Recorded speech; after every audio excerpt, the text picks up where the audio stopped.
Hello and good morning student, welcome to another class. बेटा social science में आपका economics जो चैप्टर जो है 19 नंबर सरकारी बजट एवं कर निर्धारण, ठीक है। इसके आंसर क्वेश्चन का पीडीएफ देखते हैं आज। So let's start. महत्वपूर्ण जो प्रश्न जो है हमने सही विकल्प चुनकर लिखिए। क्वेश्चन नंबर फर्स्ट है, मनरेगा के अंतर्गत रोजगार प्रदान किया जाता है। आपके पास ऑप्शन है 50 दिन का, 100 दिन का, 150 दिन का, 200 दिन का। तो इसमें सही ऑप्शन जो आएगा आपका 100 दिन का, ठीक है।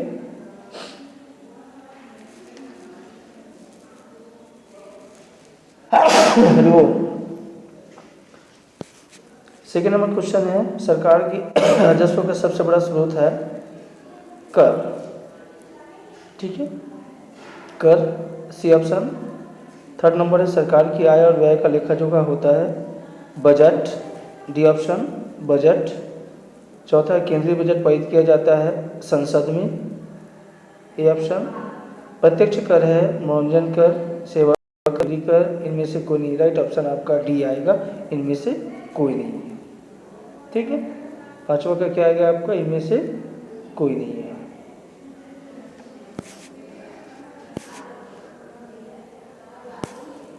फिर अगला देखिए, क्वेश्चन नंबर 6 है, सार्वजनिक सुविधाओं के उदाहरण नहीं है। तो है कार, बिजली, सड़क, रेल। सही ऑप्शन आपका है कार। कार जो है सार्वजनिक सुविधाओं का उदाहरण नहीं है, ठीक है। फिर आगे देखेंगे हम, रिक्त स्थानों की पूर्ति कीजिए। देश के लोगों को खाली स्थान सुविधाएं उपलब्ध कराना सरकार का दायित्व है। तो है सार्वजनिक सुविधा, खाली स्थान में आएगा सार्वजनिक। दूसरा नंबर है, FSSAI का पूरा नाम है, तो फुल नेम जो है आपका food security and standard authority of India, food security and authority of India.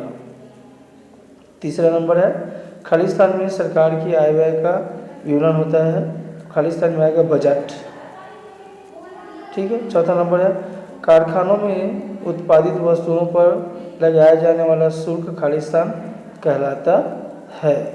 तो देखिए यहाँ पे खाली स्थान में जो है आपका आएगा उत्पाद शुल्क, प्रोडक्शन टैक्स जिसको बोलते हैं, ठीक है, उत्पाद शुल्क। पाँचवा नंबर है, चित्र को देखने पर लगने वाला कर खाली स्थान कर कहलाता है, वो है मनोरंजन कर, मनोरंजन कर। छठवां नंबर, खाली स्थान कर व्यक्तिगत रूप से सीधे सरकार को दिया जाता है, तो वह है आयकर, इनकम टैक्स। पांचवा नंबर है, अप्रत्यक्ष कर खाली स्थान और खाली स्थान पर लगाया जाता है, तो वहाँ पे आएगा सरकार और वस्तुओं पर। सातवां में जो आएगा सरकार, सॉरी, वस्तुओं सेवाओं पर, ठीक है, वस्तुओं सेवाओं पर। प्रत्यक्ष कर जो होता है वस्तु सेवाओं पर लगाया जाता है। फिर पाठ्य पुस्तक से संबंधित क्वेश्चन देखिए, सरकार के लिए बजट क्यों जरूरी है? बजट में करों की चर्चा क्यों की जाती है? तो सरकार के लिए बजट इसलिए ज़रूरी है क्योंकि वर्ष में सरकार को जो कार्य करना है उन कार्यों के लिए कहाँ से पैसा प्राप्त होगा तथा उस प्राप्त आय को सरकार किन मदों पर खर्च करेगी, यह अनुमानित आंकड़े बजट में रहते हैं। बजट जब तक संसद में या विधानमंडल में स्वीकृत न हो जाए तब तक वह कानूनी रूप से मान्य नहीं होता है। बजट में करों की चर्चा इसलिए होती है क्योंकि सरकार को बहुत से कार्य करने पड़ते हैं। इन कार्यों के लिए पैसे एकत्र करने हेतु कर लिए जाते हैं। इन कार्यों को संपन्न करने हेतु सरकार कई प्रकार की कर प्रणाली लगाती है। सरकार जो कर वसूल करती है उसे राजस्व कहते हैं। सरकार के राजस्व और उसके खर्च का पूरा लेखा जोखा बजट कहलाता है। क्वेश्चन नंबर चौथा, आयकर और उत्पाद शुल्क में अंतर बताइए। तो आयकर उत्पाद शुल्क में अंतर देखिए यहाँ पे, आयकर प्रत्यक्ष कर होता है, उत्पाद शुल्क अप्रत्यक्ष होता है। दूसरा, आयकर जिस व्यक्ति को आय होती है वह सीधे सरकार को देता है। उत्पाद शुल्क उत्पादन करने वाला सरकार को देता है और उपभोक्ता उत्पादक को देता है। तीसरा है, आयकर व्यक्ति को आय के अनुसार निर्धारित है वह व्यक्ति स्वयं सरकार के खाते में उसे जमा करता है। यह शुल्क सरकार उत्पादन से वसूल करती है। उत्पादक कीमत को जोड़कर इसे उपभोक्ता में वसूल करता है। ठीक है, ये रहा आपका आयकर और उत्पाद शुल्क के अंतर। फिर देखिए उचित कॉलम, देखिए यहाँ पे ए कॉलम में देखिए मतलब अ कॉलम में उत्पाद शुल्क, बिक्री कर, सीमा शुल्क, आयकर, निगम कर, कॉर्पोरेट टैक्स जिसको कहा जाता है। तो राइट ऑप्शन देखिए पहला का आएगा सी, वस्तुओं की निर्माण या उत्पादन पर कर। दूसरा का आएगा डी, वस्तुओं की बिक्री पर कर। तीसरा का आएगा आपका ई, विदेश से लाई गई चीज़ों पर कर। चौथा का आएगा आपका ए, निजी आय पर कर। और निगम कर या कॉर्पोरेट जो है पांचवा नंबर जो है उस पर आएगा आपका बी ऑप्शन, कंपनी और व्यापारियों द्वारा अर्जित वार्षिक मुनाफे पर कर। ठीक है, ठीक है। अगला क्वेश्चन देखेंगे हम लोग 6 नंबर जो है, इस्पात, माचिस पर, घड़ियां, कपड़े, लॉयस आदि पर करों से वृद्धि का प्रभाव अन्य उपभोक्ता वस्तुओं पर होता है, क्यों? इनमें से किन चीज़ों पर कर की वृद्धि का प्रभाव अन्य वस्तुओं की कीमतों पर सबसे अधिक पड़ेगा और क्यों? तो ये एक युक्तिश गतिविधि संबंधी प्रश्न उत्तर है। फिर भी इनको देखते हैं हम लोग। तो इस्पात, माचिस, घड़ियां, कपड़े, लॉयस्क आदि पर यदि करों में वृद्धि होती है तो इसका प्रभाव उन उपभोक्ता वस्तुओं की कीमतों में वृद्धि के रूप में देखा जाता है जिनमें इन वस्तुओं का उपयोग कच्चे माल के रूप में या अन्य सहयोगी वस्तुओं के रूप में दिया जाता है। लॉयस्क पर कर में वृद्धि का प्रभाव अन्य वस्तुओं की कीमतों पर सबसे अधिक पड़ता है क्योंकि अनेकों वस्तुएं ऐसी हैं जिनके उत्पादन में कच्चे माल के रूप में लोहे का या लोहे की आवश्यकता होती है।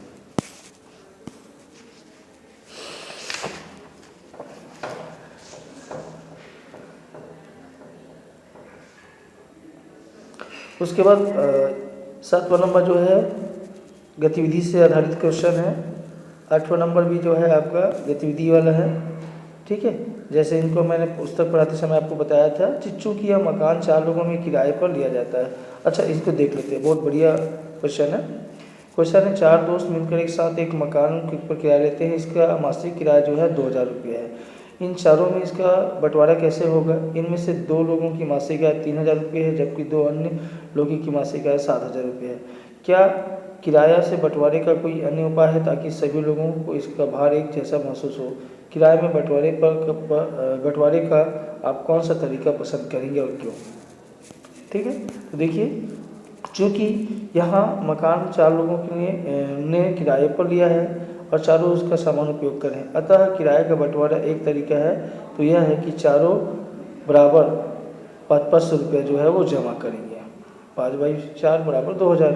ठीक है, चूँकि 2 लोगों की मासिक आय 3000, 2 लोगों की मासिक आय जो है 7000 है, तो हमें ऐसा बंटवारा करना है ताकि सभी लोगों पर बराबर भार पड़े। अतः हमें यह तरीका अपनाना होगा कि चारों लोग अपनी आय का एक निश्चित प्रतिशत किराए के रूप में दे। अतः उनकी आय 7000 है तो 700 रुपये किराया दे, जिनकी आय 3000 रुपये है तो 300 रुपये किराया दे। इस प्रकार चारों दोस्तों को अपनी आय का जो है 10% किराए के रूप में देना चाहिए।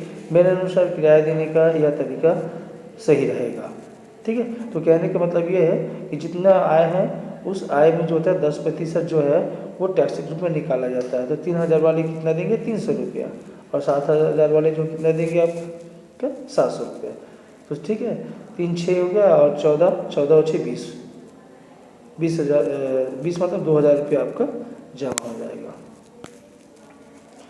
क्वेश्चन नंबर 9 है, आयकर और वस्तुओं पर कर, इन दोनों से कौन सा कर अमीरों और कौन सा कर जो है गरीबों को अधिक प्रभावित करता है? कारण बताइए।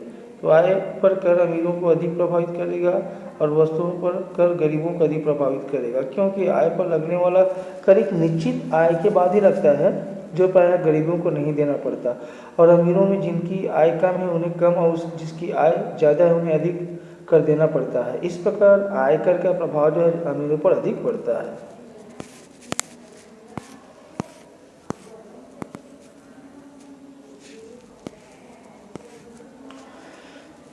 सेकंड पैराग्राफ से देखेंगे यहीं पे। ठीक है, वस्तुओं पर कर गरीबों को अधिक प्रभावित करता है क्योंकि वस्तुओं पर लगने वाला कर सभी लोगों को समान रूप से देना पड़ता है। वस्तुएं सभी की खरीदनी होती है, उनकी कीमत में कर शामिल रहता है। अतः अमीर आदमी की आय अधिक होने से उस पर इसका कोई प्रभाव नहीं पड़ता, जबकि गरीब भी उसी वस्तु पर उतना ही कर देता है, अतः गरीब इससे अधिक प्रभावित होता है। फिर देखिए, वैट किस तरह से कर चोरी को कम कर सकता है, इंपॉर्टेंट क्वेश्चन है। तो वैट प्रणाली में उत्पादन केवल मूल्य संवर्धन पर कर चुकाता है। उदाहरण के लिए एक बिस्किट उत्पादक का कुल उत्पादन जो है या उत्पादित माल जो है आउटपुट जो है 500 रुपये का है। यहाँ बिस्कुट निर्माण हेतु खरीदी गई कच्ची सामग्री इनपुट की लागत जो है 100 रुपये है। इस तरह मूल्य संवर्धन आउटपुट और इनपुट का अंतर है, इस मामले में यह 400 रुपये है। इस तरह बिस्कुट निर्माण को 10% के हिसाब से केवल 40 रुपये कर चुकाना होगा।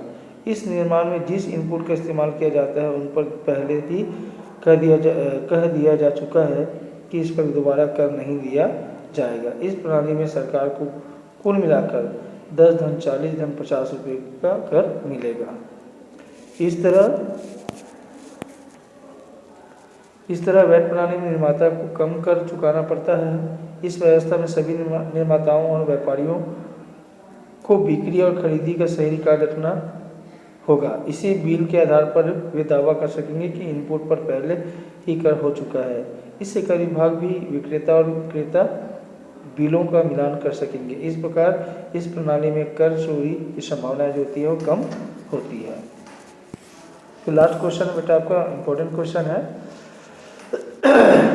आयकर और निर्यात कर में अंतर लिखिए। तो आयकर उस वस्तुओं पर लगाया जाता है जो वस्तुएं दूसरे देशों से अपने देश में आती है। आयात कर वस्तुओं पर लगने के बाद वह कर वस्तुओं की कीमत पर जुड़ जाता है, अतः आयातित वस्तुओं की कीमत बढ़ जाती है। निर्यात कर उन वस्तुओं पर लगाया जाता है जो वस्तुएं देश में बनती है तथा उन्हें दूसरे देश को भेजा जाता है। ठीक है, ये रहा आपका आंसर क्वेश्चन का पीडीएफ। और एडिशनल जो क्वेश्चन मैंने और आपको भेज रहा हूँ मैं, उनमें से देखेंगे ये बजट पारित करने के लिए विधानमंडलों की मंजूरी क्यों है। ठीक है, तो देखिए भारत के संविधान में यह व्यवस्था दी गई है कि सरकार बजट तैयार एवं प्रस्तुत करेंगे, लेकिन इसे पारित करने में विधानमंडल की मंजूरी आवश्यक होगी। ऐसी व्यवस्था इसलिए की गई है कि विधानमंडल में जनता के प्रतिनिधि होते हैं और बजट जनता द्वारा प्राप्त करों से ही बनता है, अतः जनता का पैसा जनता के प्रतिनिधियों की सहमति के बिना खर्च नहीं किया जा सकता, इसलिए यह व्यवस्था की गई है। फिर देखिए, सरकार को खर्च करने और वसूलने की पूरी स्वतंत्रता क्यों नहीं दी गई है। तो बजट पर प्रतिनिधि का नियंत्रण इसलिए आवश्यक है कि हमारा देश लोकतांत्रिक देश है, इसमें से अधिकार जनता के प्रतिनिधियों के पास ही होते हैं। यह आवश्यक है कि सरकार राजस्व का सही उपयोग हो तथा कर संग्रह करने की प्रणाली उचित और पारदर्शी हो। इस कारण खर्च करने एवं कर वसूलने की व्यवस्था में विधानमंडल की नियंत्रण रखा गया है। फिर जनता को बजट में अपनी मांग को शामिल करवाने के लिए कौन कौन से उपाय करने होते हैं। ठीक है, तो देखिए इस क्वेश्चन में जनता को बजट में अपनी मांग को शामिल करवाने के लिए प्रतिनिधिमंडल के माध्यम से सरकार से बातचीत करनी चाहिए। मीडिया के माध्यम से जनता अपनी मांग सरकार के समक्ष रख सकते हैं। आजकल बजट से पहले सभी टीवी चैनल में जनता के विचार मांगे जाते हैं, वहां जनता अपनी मांग रख सकती है। इसके अलावा जनता अपने जनप्रतिनिधि विधायक सांसद के माध्यम से भी अपनी मांगों को शामिल कर सकते हैं। ठीक है, तो ज़्यादा इम्पोर्टेंट क्वेश्चन है, इसमें कैसे एक आध क्वेश्चन आप कर लेंगे। ठीक है,